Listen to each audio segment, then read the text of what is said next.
അപ്പോൾ ഗൾഫ് പോലെയാകുന്നു UK-യും അമേരിക്കയും യൂറോപ്യൻ രാജ്യങ്ങളുമെല്ലാം. വരിക, ജോലി ചെയ്യുക, തിരിച്ച് സ്വന്തം നാട്ടിലേക്ക് പോവുക. PR-ഉം ഇല്ല, സിറ്റിസൺഷിപ്പും ഇല്ല. അപ്പോൾ ഒരു ഗുണമുണ്ടാവും. കേരളത്തിലെ അടച്ചിട്ട വീടുകൾ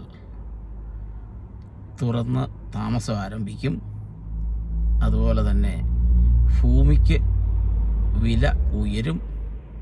നമ്മുടെ പ്രായമായ മാതാപിതാക്കൾക്ക് ഒരു കൂട്ടുണ്ടാകും. ഇനി ഒരു കാര്യം കൂടി മതി.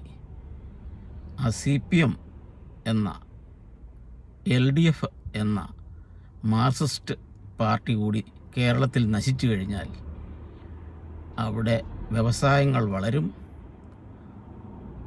നമുക്ക് അവിടെ തന്നെ ജോലി ചെയ്ത് അന്തസ്സായി സ്വന്തം നാട്ടിൽ ജീവിക്കാം.